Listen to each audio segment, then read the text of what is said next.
2 days before Christmas, around 4:30 a.m., I woke up to someone banging loudly on my front door.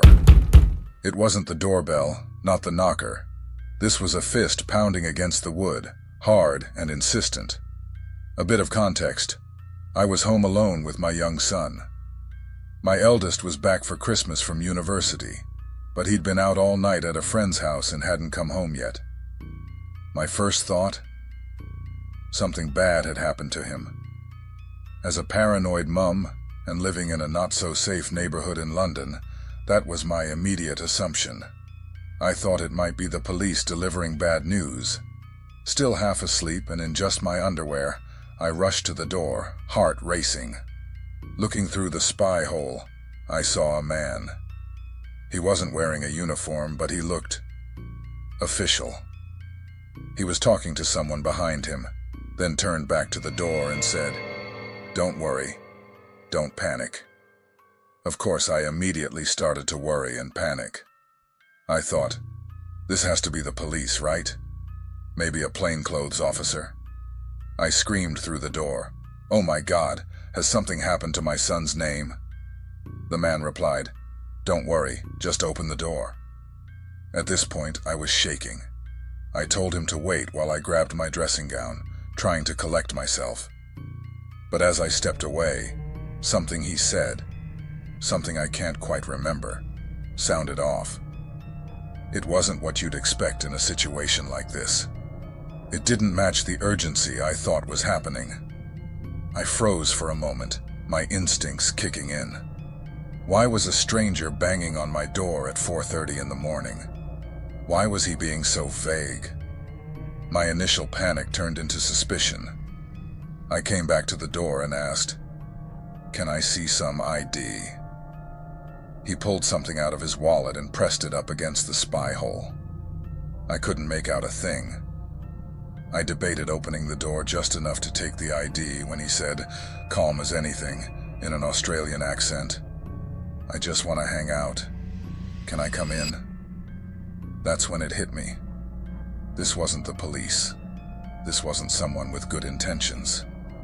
A cold rage surged through me, and I screamed every curse word I could think of, telling him to get lost. He didn't linger.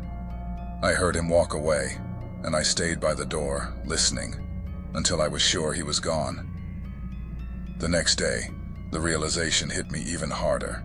If I'd been wearing pajamas that night, if I hadn't hesitated, I might have opened the door. I might have let a stranger into my home, someone who clearly had bad intentions. I don't know what would have happened if I had. And honestly, I don't want to know. This happened a little over 3 years ago. I was on a family trip to North Carolina. I went with my mother and her husband to visit my mom's parents when they were living down there. I was in a really bad state of mind that Christmas and really wasn't thinking straight. I wanted to go home really bad and had to wait days until it was time to go.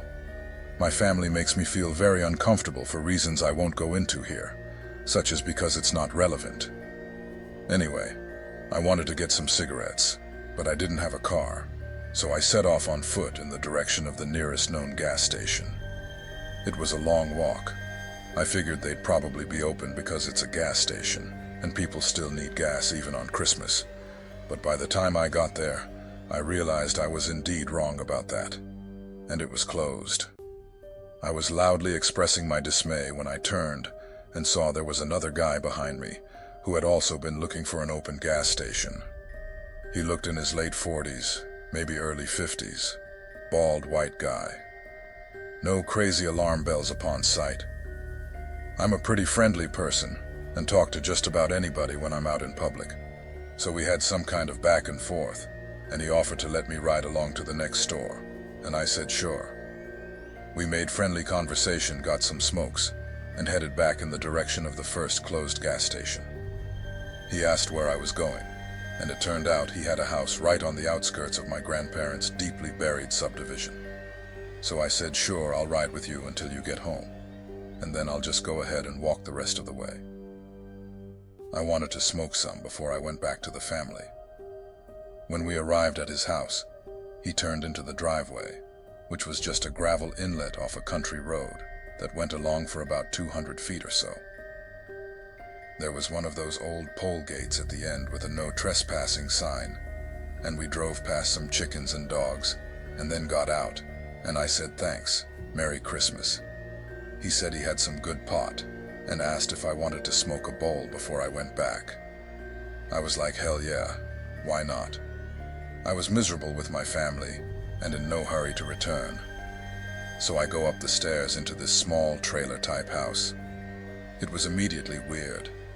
He had taxidermy displays all over his house. He then started to talk very lovingly about how much he enjoyed taxidermy. There was a weird smell I didn't recognize, and it was bizarrely clean. Something in my gut started to scream, "Leave." It reminded me a lot of that scene in Psycho when Norman Bates eats a sandwich with Janet Leigh. I wasn't in there for more than 5 minutes when finally I said, "Oh man, it's a lot later than I thought it was. I better get back to my family." He offered to drive me back. I said, "No, thank you." He said, "Why don't you just let me drive you back out to the road?" I said something like that.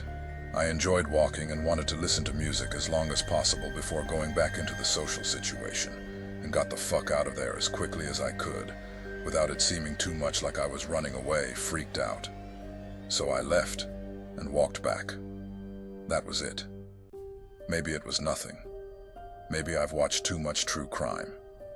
It just felt really weird. A few years ago, I worked at a huge outlet mall that never really closed for most holidays. It was Christmas Eve, and I was scheduled to work until 8. Because I had to go to a family dinner right after, I dressed nicely in a corduroy skirt and thigh highs.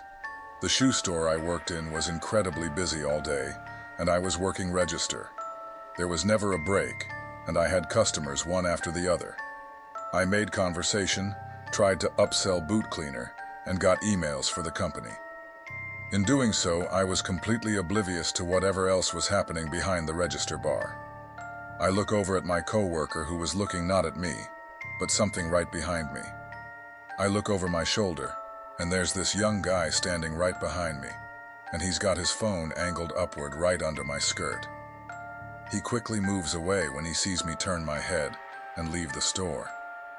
But as he walks out, he turns and winks at me. I got this sinking feeling in my chest. When there's finally a lull in the rush, I go to the office and watch the video of this fucking creep coming up behind me and putting his phone next to my thighs to take pictures or a video or whatever. I remember my manager, who was kinda dick, just downplaying it and saying the creep probably didn't get any clear images, as if that was supposed to make me feel better. I felt so violated and hated that I wasn't more aware of my surroundings. I quit that job not long after, but the memory of that has always stuck with me. Be careful working retail this holiday season, and stay vigilant. If you're craving more spine-chilling tales, join us for more haunting mysteries and horror stories. Don't forget to hit that subscribe button and turn on the notifications.